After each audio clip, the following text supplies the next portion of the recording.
जब तक यहाँ श्री अखिलेश यादव जी विपक्ष के नेता रहेंगे तब तक योगी आदित्यनाथ जी मुख्यमंत्री बनेंगे, इसलिए कि यहाँ लड़ाई हिंदुत्व की है, हिंदुओं की है। और यहाँ लड़ाई ऐसी है, प्रभु श्री राम का आशीर्वाद नहीं होता तो सांसद नहीं होते। वहाँ जो भी विधायक मेयर सांसद बनता है भगवान श्री राम के ही आशीर्वाद से बनता है। और गोरखपुर देखिए वो पीडीए चला रहे हैं तो हम लोग एसपीडीए उसका फार्मूला ढूंढ लिए हैं। एस से सवर्ण, पी से पिछड़ा, डी से दलित और ए से अल्पसंख्यक। और हम लोग सब लगी रहती है। गलती हो गई हमारे पार्टी के 2-3 नेताओं ने आरक्षण संविधान के खिलाफ बोल दिया और इस पार्टी ने ध्यान नहीं दिया और इसको आरक्षण संविधान का कांग्रेस क्या गठबंधन की सरकारें हमारे देश में नहीं चली? संविधान आरक्षण लेके घूम रहे हैं सर पे। कभी संविधान को आरक्षण को अखिलेश यादव माने हैं? अपनी सरकार में अनुसूचित जाति के प्रमोशन में आरक्षण का बिल फाड़ दिए। 2 लाख कर्मचारी अधिकारी अनुसूचित जाति के रिवर्ट हो गए, जो एडीएम से तहसीलदार हो गए, जो एसपी थे एडिशनल एसपी हो गए, जो एक्सीएन थे यही हो गए। नमस्कार, आप देख रहे हैं नेशनल अयोध्या। बात करूंगा मैं आज अयोध्या की कि अयोध्या के जो सांसद हैं श्रीमान अवधेश प्रसाद पासी जी, जो कि 9 बार के विधायक, 1 बार के सांसद, 6 बार के मंत्री रह चुके हैं समाजवादी पार्टी की तरफ से। उनका मंदिर जाना, उनका भक्ति भाव पैदा करना कहीं ना कहीं समाजवादी पार्टी को अखड़ रहा है, जैसा कि बीजेपी कह रही है। आरोप ये लग रहा है कि क्या पूजा पाल की तरीके से उनको भी पार्टी से कहीं ना कहीं बाहर निकाला जा सकता है। समाजवादी पार्टी के ऑफिशियल लाइन से क्या वो बाहर जा रहे हैं? आइए लोगों से बात करते हैं कि क्या समाजवादी पार्टी में रहना यानी कि अपने धर्म के प्रति आस्था भाव पैदा करना कहीं ना कहीं गुनाह हो जाता है क्या, जैसा कि भारतीय जनता पार्टी के लोग आरोप लगा रहे हैं अयोध्या के। आइए बात करते हैं लोगों से। सर, स्वागत है आपका कि क्या भारतीय जनता पार्टी जो कह रही है कि जो लोग वहाँ के आरोप लगा रहे हैं कि क्या अपने धर्म के समाजवादी पार्टी में रहते हुए पूजा पाठ करना गले की फांस बन जाएगा अवधेश प्रसाद पासी के लिए? देखिए ऐसा है कि पूजा पाठ, धर्म उपासना, लोकतंत्र, संविधान धर्मनिरपेक्ष देश है, सबको आज़ादी देता है। हर व्यक्ति को अपनी अभिव्यक्ति की आज़ादी है। पूजा पाठ अपने तरीके से करता है और अपने धर्म को मानता है। ठीक है, इससे कोई राजनीति से लेना देना नहीं है। और हर आदमी अपना भविष्य देखता है। हाँ, चूँकि जब तक प्रधानमंत्री माननीय मोदी जी केंद्र में हैं तब तक कोई केंद्र में और उत्तर प्रदेश में श्री योगी आदित्यनाथ जी हैं, कोई यहाँ सरकार में मंत्री नहीं बन सकता है। जो विधायक सांसद बनता है चाहता है कि केंद्र में एक बार मंत्री बन जाए। तो श्री अवधेश प्रसाद जी कई बार विधायक सांसद बन चुके हैं। उनकी इच्छा होगी तो भारतीय जनता पार्टी स्वागत करेगी, सम्मान करेगी। भारतीय जनता पार्टी के पास विशाल दिल है और दल भी है और लेंगे उनको अपने पार्टी में। बिल्कुल ले लेंगे, जो आएगा उसका स्वागत है। भारतीय जनता पार्टी किसी व्यक्ति की पार्टी नहीं है। भारतीय जनता पार्टी राष्ट्र की पार्टी है, देश की पार्टी है। और भारतीय जनता पार्टी समुंदर है, कोई भी आ जा सकता है और कोई भी रह सकता है। लोकतांत्रिक पार्टी है, भारतीय जनता पार्टी सबका स्वागत करती है। और जिस प्रकार से अगर उनकी आत्मा और उनका स्वाभिमान को ठेस पहुंच रहा है, अगर उनको अच्छा नहीं लग रहा है, उपेक्षित महसूस कर रहे हैं, तो उनको भारतीय जनता पार्टी उनका तमाम समाजवादी पार्टी, भारतीय बसपा छोड़ करके तमाम भारतीय जनता पार्टी में लोग आए हैं। क्योंकि यहाँ लोकतंत्र है, संविधान है, यहाँ अभिव्यक्ति की आज़ादी, आदमी अपनी बात कर सकता है, रख सकता है और कोई भी उनकी बात को सुन सकता है, उस पर विचार कर सकता है। ये सवाल यही उठ रहा है कि जब वो जीते थे तो उनको अयोध्या का राजा बताया गया। समाजवादी पार्टी के लोग संसद में उनको सबसे आगे की सीट पे बैठाया गया। बीजेपी के लिए एक तरीके से चिढ़ाने की भी कोशिश की गई। बहुत ही ज़्यादा भारतीय जनता पार्टी को अयोध्या हारने से बहुत ही ज़्यादा एक तरीके से शर्म वाली बात होगी अयोध्या से हारना। लेकिन जब उनसे पूछा गया जय श्री राम का नारा लगाना, तब तो वो बोले नहीं, कहे मेरे पार्टी के खिलाफ है। अब उनके अंदर कैसे इतना हृदय जागृति हो गया कि मंदिर भी जा रहे हैं, दर्शन भी कर रहे हैं और समाजवादी पार्टी को अखड़ा? ऐसा है कि अयोध्या में रहना है, राम राम कहना है। मर्यादा पुरुषोत्तम राम की नगरी है और भगवान श्री राम का आशीर्वाद पाके ही जीते हैं और वो प्रभु श्री राम के ही भक्त हैं। ठीक है, अयोध्या से सांसद ऐसे नहीं बन गए हैं। वहाँ की जनता ने उनको जिताया, उन पर विश्वास किया है। कर्मठ व्यक्ति हैं, रात दिन जनता के बीच में रहते हैं, काम करते हैं और बहुत पहले से ही वो जनता के बीच में रहते हैं। अगर अयोध्या में प्रभु श्री राम का आशीर्वाद नहीं होता तो सांसद नहीं होते। वहाँ जो भी विधायक मेयर सांसद बनता है भगवान श्री राम के ही आशीर्वाद से बनता है। और गोरखपुर में भी जो भी विधायक सांसद मंत्री बनता है, मुख्यमंत्री बनता है, गुरु गोरखनाथ के आशीर्वाद से। ये आशीर्वाद लेना जरूरी है। ये बताइए, आजकल चल गया पीडीए, बड़का पीडीए, छोटका पीडीए।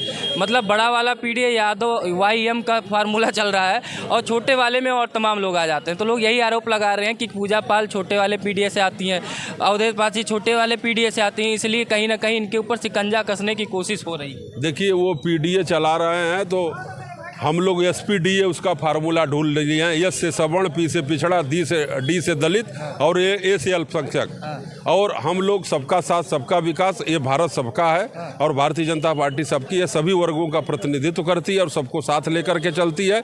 एक जात से, दो जात से ये देश चलने वाला नहीं है, सरकार चलने वाली नहीं है, सरकार बनने वाली नहीं है। हम लोग सबका साथ सबका विकास, जो माननीय प्रधानमंत्री जी का मूल मंत्र है, उस पर श्री योगी आदित्यनाथ जी चल रहे हैं। आप देख लीजिए कि किस तरह से उत्तर प्रदेश में और केंद्र की सरकार में अनुसूचित जात के हिसाब से हमारे मंत्री बनाए गए हैं, पिछड़ी जात के हिसाब से मंत्री बनाए गए हैं और सवर्ण समाज से भी डिप्टी CM श्री ब्रजेश पाठक जी बनाए गए हैं, पिछड़े समाज से श्री केशव प्रसाद मौर्य जी बनाए गए हैं। और योगी आदित्यनाथ जी तो सन्यासी हैं, संत हैं और हिंदू युवा सम्राट हैं, उनकी कोई जाति नहीं है, वो तो हिंदू युवा सम्राट हैं, हिंदुत्व के नेता हैं, हिंदुत्व के प्रहरी, हिंदुत्व के रक्षक हैं। और उनका जन्म भी हिंदू धर्म की रक्षा के लिए हुआ है, हिंदुत्व के लिए हुआ है। इसलिए स्वागत है इनका, अवधेश जी का स्वागत है पार्टी में। बिल्कुल स्वागत है अवधेश जी का जो भी समाजवादी पार्टी छोड़ करके आना चाहेगा सबका स्वागत है। और एडजस्ट करेंगे महाराज, सबको ले लेंगे। भारतीय जनता पार्टी का बड़ा दिल है, ठीक है, और बड़ा दिल है। और स्वर्गीय अटल बिहारी वाजपेयी ने कहा था कि छोटे मन से कोई बड़ा नहीं होता, टूटे मन से कोई खड़ा नहीं होता। भारतीय जनता पार्टी ने उत्तर प्रदेश में 3 बार बहन कुमारी मायावती जी को भी मुख्यमंत्री बनाया। भारतीय जनता पार्टी ने भारत का पहला दलित राष्ट्रपति श्री रामनाथ कोविंद को बनाया, दूसरा आदिवासी द्रौपदी मुर्मू को बनाया है। तो भारतीय जनता पार्टी का विशाल हृदय है। भारतीय जनता पार्टी एक जात की और एक परिवार की, एक वंश की पार्टी नहीं है। भारतीय जनता पार्टी सबकी पार्टी है, सबको लेके साथ चलती है। भारतीय जनता पार्टी के अंदर लोकतंत्र है, संविधान है। और भारतीय जनता पार्टी का राष्ट्रीय अध्यक्ष भी दलित स्वर्गीय बंगारू लक्ष्मण जी रह चुके हैं और तमाम पिछड़ी जात से नेता रह चुके हैं। तो भारतीय जनता पार्टी केवल एक जात एक परिवार की पार्टी नहीं है। और कोई भी व्यक्ति का भविष्य भारतीय जनता पार्टी के अलावा न कांग्रेस में है, न सपा में है, न बसपा में, इसलिए कि ये व्यक्तियों की पार्टी है, परिवार की पार्टी है। और ये सीटें संख्या ज़्यादा जीत सकते हैं लेकिन सरकार नहीं बना सकती हैं। सरकार बनाने के लिए सबको आपको लेके चलना पड़ेगा और सौर समाज की बात करनी पड़ेगी। बिना सौर समाज के बात किए, बिना सबको लिए कोई सरकार नहीं बना पाएगा। यहाँ तक कि आपने देख लिया होगा 2007 और 12 में बहन कुमारी मायावती जी सर्वजन हिताय सर्वजन की बात की, सौर समाज की बात की, तभी सौर समाज के लोगों ने वोट दिया और मुख्यमंत्री बने।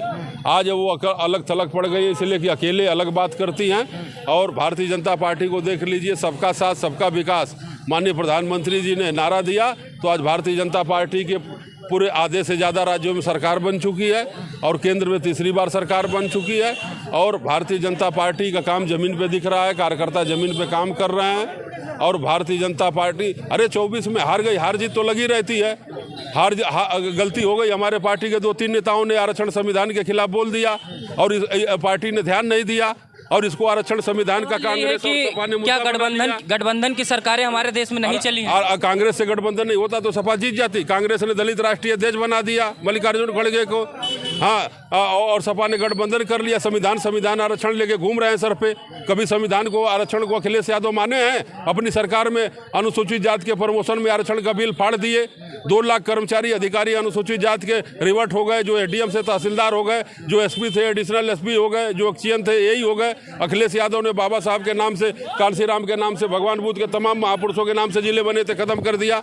आरक्षण संविधान की तो धज्जिया खुद समाजवादी पार्टी ने उड़ा दी। दलितों का अपमान समाजवादी पार्टी 106 संविधान में संशोधन कांग्रेस ने कर दिया, इमरजेंसी लगा दी देश के अंदर। ये तो केवल बरगला करके, गुमराह करके और उल्टा सीधा बोल करके, भ्रामक प्रचार करा के और केवल लोगों को वोट और माननीय प्रधानमंत्री को, चुने हुए जनता के प्रधानमंत्री को वोट चोर गद्दी छोड़ का नारा दे रहे हैं। सबसे पहले उसी चुनाव से, उसी व्यवस्था से ये लोग भी सांसद बने हैं, अपने सीटों से इस्तीफा दें और जनता के बीच में जाएं। भारत निर्वाचन ईमानदारी से जीते हैं, आप लोग बेईमानी से जीते। अरे हाँ, जो जीतता है वो सबको, दूसरा बेईमान अपने को ईमानदार दिखाई देता है। जनता सब तय करती है, ठीक है। जब से माननीय प्रधानमंत्री मोदी जी बने हैं, कोई उनको प्रधानमंत्री विपक्ष वाले मान नहीं रहे हैं, इसलिए कि अब तक उनके खानदान का, परिवार का प्रधानमंत्री बनते आया है और संविधान को अपने पॉकेट में रख करके और कानून को ताक में रख करके काम करते हैं। अयोध्या वाली सीट वोट चोरी से जितवा दिए थे क्या सपा वाले? ऐसा कुछ नहीं है। अयोध्या वाली सीट श्री लल्लू सिंह जी ने गलत बयानबाजी कर दिया था आरक्षण संविधान को लेकर के, इसलिए वो हार गए थे। नहीं तो और उन्हीं के चक्कर में सारी सीटें हमें हारना पड़ा।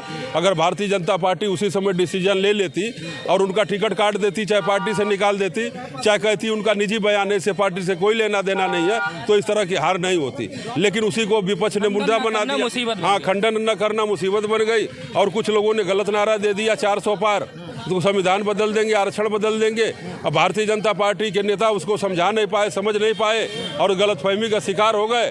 और विपक्ष ने उसको मुद्दा बना लिया और भ्रामक प्रचार कर दिया, इसलिए गलती हुई है। अब काट की आड़ी बार बार थोड़े नहीं चलती है, वही गलती दोबारा थोड़े नहीं होगी। अब आवे चुनाव में विधानसभा का 27 का चुनाव है, सामने पता चल जाएगा। बिहार में हो ही रहा है, बिहार में चुनाव हो रहा है, बिहार में पता चल जाएगा। बिहार में नीतीश कुमार मुख्यमंत्री बनेंगे, अब एनडीए की सरकार बनेगी। बिहार में देखते रहिए, क्या भेड़ और भीड़ को मत देखिए। एक भेड़ एक तरफ जाती है तो एक कुएं में कूदेगी, सब कूद जाएगी। पर अखिलेश यादव जी कह भी चुके हैं कि यार भीड़ तो हमारे में ज्यादा दिखती है, जीत ये कैसे जाते हैं, जनता तो हमें पसंद कर रही है, जीत ये कैसे। अब श्री अखिलेश यादव जो के ज्ञान हुआ है हारने के बाद, तो अब उनकी बुद्धि खुली है। यही चीजें हैं उनका। जब तक बूथ पे, विधानसभा पे, गांव में संगठन नहीं होगा तब तक कभी चुनाव नहीं जीत पाएंगे। उनका संगठन क्या है? बूथ पे उनका अध्यक्ष यादव बनेगा, विधानसभा का यादव बनेगा, जिले में यादव बनेगा। जो यादव बनता है दूसरी पिछड़ी जाति का आदमी भाग जाता है। और भारतीय जनता पार्टी का पिछड़ी जात का, अति पिछड़ी जात का, अनुसूचित जात का बूथ अध्यक्ष, मंडल अध्यक्ष, जिला अध्यक्ष और प्रदेश अध्यक्ष बनता है। यही अंतर है। और संगठनात्मक, हाँ, संगठनात्मक हम लोग जमीन पे काम करते हैं। दिखा रहे हैं आप संगठन से। हाँ, हम जो बूथ जीता वो चुनाव जीता। बूथ पे संगठन किसका है? भारतीय जनता पार्टी का है। श्री सुनील बंसल जी संगठन महामंत्री थे, 1,65,000 बूथ को बना के गए। 916 यहाँ ब्लॉकों को मंडल कमेटियाँ बना के गए। वो राजनीति के चाणक्य थे और उन्होंने जो जमीन पे काम किया उन्हीं की देन थी। अमित शाह जी ने की, उत्तर प्रदेश के प्रभारी थे 14 में, हमने सबसे ज़्यादा लोकसभा जीती, 17 में थे, 22 में थे। अब उसी बूथों पे फिर से भारतीय जनता पार्टी काम करने जा रही है। श्री धर्मपाल सिंह जी उसी चीज़ों को आगे बढ़ा रहे हैं। बार बार पार्टी को निर्देश दिया जा रहा है कि बूथों पे काम किया जाए, नौजवानों को जोड़ा जाए, महिलाओं को जोड़ा जाए, अनुसूचित जाति को जोड़ा जाए, पिछड़ी जाति को जोड़ा जाए। जब 27 में वापसी का, 27 में सरकार बनेगी और योगी आदित्यनाथ जी मुख्यमंत्री बनेंगे। जब तक यहाँ श्री अखिलेश यादव जी विपक्ष के नेता रहेंगे तब तक योगी आदित्यनाथ जी मुख्यमंत्री बनेंगे। इसलिए कि यहाँ लड़ाई हिंदुत्व की है, हिंदुओं की है। और यहाँ लड़ाई ये ऐसी है कि जो जनता योगी आदित्यनाथ जी को पसंद करती है। योगी आदित्यनाथ जी की छवि बेदाग है, ईमानदार की है, रात दिन काम करते हैं, जनता के बीच में रहते हैं। और लगातार गोरखपुर की जनता ने 5 बार उनको लगातार चुनाव जिताया, लगातार दूसरी बार मुख्यमंत्री है, तीसरी बार भी बनेंगे। योगी आदित्यनाथ जी ने कभी हार नहीं माना है और न कभी हारे हैं। जनता का आशीर्वाद हमेशा साथ रहा है। घर परिवार छोड़ करके, माँ बाप को छोड़ करके और राजनीति की दिशा और दशा को बदलने के लिए, देश को बदलने के लिए, समाज को बदलने के लिए, हिंदुत्व की रक्षा के लिए उन्होंने जन्म लिया और रात दिन उस पर काम कर रहे हैं। जब आप अच्छा कर्म करोगे तो आपको अच्छा रिजल्ट भी मिलेगा और जनता आपके साथ रहेगी। और आज उनके कर्मों के बल पे भारतीय जनता पार्टी आगे बढ़ रही है। माननीय मोदी जी के कर्मों के बल पे भारतीय जनता पार्टी आगे बढ़ रही है। भारतीय जनता पार्टी का कार्यकर्ता कहीं थाने में, तहसील में, डीएम एसपी कार्यालय में दलाली करते हुए नहीं मिलेगा। भारतीय जनता पार्टी कार्यकर्ता बूथ पे, जमीन पे, गांव में, अपने जिले में, क्षेत्र में, तहसील में, विधानसभा में काम करता हुआ मिलेगा। और भारतीय जनता पार्टी को विश्वास है अपने नेता पे, अपने कार्यकर्ता पे, रात दिन काम कर रहा है। भारतीय जनता पार्टी अपने काम पे ऊपर ध्यान देती है।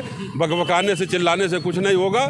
और भारतीय जनता पार्टी सरकार में रहेगी जब तक मोदी योगी जी रहेंगे, कोई उनको हरा नहीं पाएगा। 2027 के लिए आपने देखा कि सर ने बोला कि अवधेश प्रसाद पासी अगर भारतीय जनता पार्टी में आएंगे तो उनका स्वागत और हम लेने के लिए तैयार बैठे हैं। और दूसरी बात ये कि जब तक अखिलेश यादव जी विपक्ष के नेता उत्तर प्रदेश में रहेंगे तब तक माननीय योगी आदित्यनाथ जी यहाँ के मुख्यमंत्री बनते रहेंगे। इसी तमाम लोगों की बातों को सुना, जाना। कमेंट बॉक्स में आप ज़रूर बताइएगा कि क्या अयोध्या के सांसद को भारतीय जनता पार्टी में शामिल होना चाहिए या नहीं। इसी के साथ इस वीडियो को समाप्त करते हैं। नमस्कार।